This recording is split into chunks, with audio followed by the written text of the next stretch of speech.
One of the greatest things about science is that when scientists make discoveries, it is not always in laboratories surrounded by people, in white lab coats and bamboozling machines around.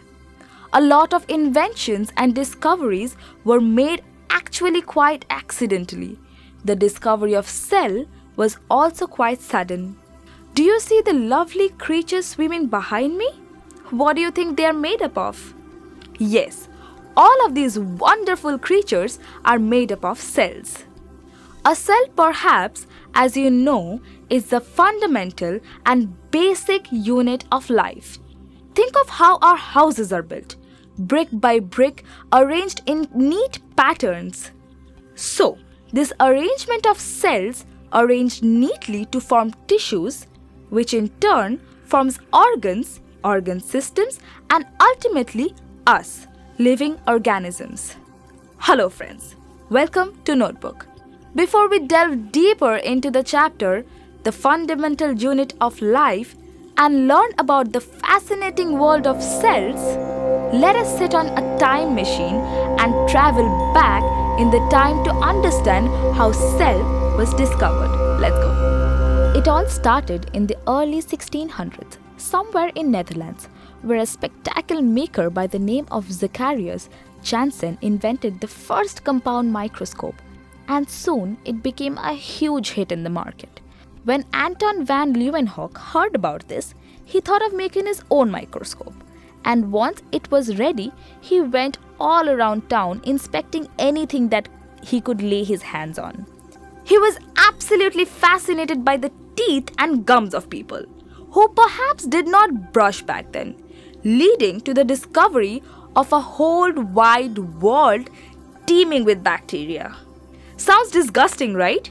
He, at that time, named these bacteria as animalcules, as they resembled tiny animals. As Leeuwenhoek was looking at his teeth gunk, he was also sending letters to his scientist colleague by the name of Robert Hooke. Hooke was busy observing a tiny section of cork under his microscope and observed small chambers which reminded him of the cells that the monks sleep in. He named these chambers as cells. Hooke was an arch rival of Sir Isaac Newton back then. He claimed that Newton's theory of planetary movements was largely inspired by Hooke's work in physics, and this created a huge rift between the two scientists. Much of Hooke's research and his portrait went missing and was later discovered after Newton's time. Let us now fast forward to the 1800s. A German botanist by the name of Matthias Claden, after much experiments, came to the conclusion that all plants are made up of cells. At the same time, in another part of Germany, another scientist by the name of Theodor Schwann, working on animal cells, suddenly realized that all animals are made up of cells. Schwann wrote a letter to other scientists who were working on the same field, and it was Claden who got back, and the two started their work, which would later be known as today's cell theory. Schwann said that cells arose from pre-existing cells, whilst Claden begged to differ. The tension was intense, and in stepped another scientist by the name of Rudolf Virchow, who proved through experiments that cells did arise from pre-existing cells. Let's now get introduced to our today's main discussion, which involves the shape, size, and function of cells. First, let us do a fun activity. For this, we would need a small piece of an onion peel, a glass slide, saffron in solution, and a cover slip. We put a drop of water on the glass slide and place the piece of onion peel on it.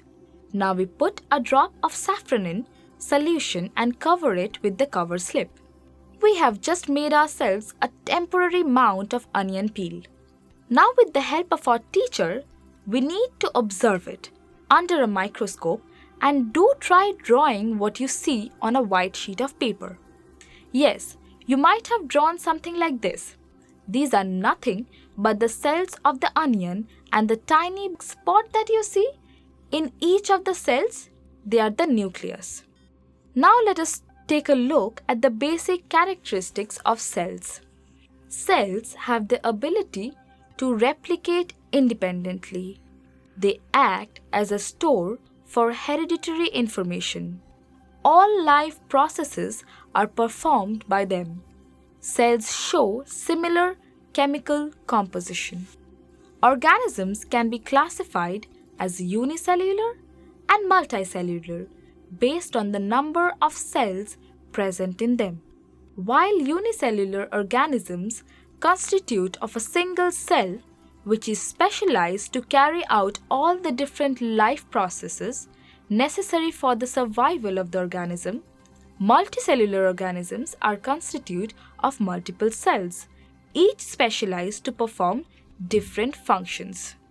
Amoeba and paramecium are typical examples of unicellular organisms, while plants, animals, and humans fall under the multicellular category.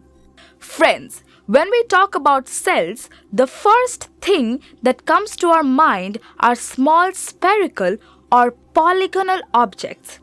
But cells come in all shapes and sizes. Plant and animal cells vary in shape and size. While some cells have fixed shape, cells such as WBC and amoeba can change their shape. Some cells are spherical, some are spindle-shaped, some are discoidal, while others are elongated.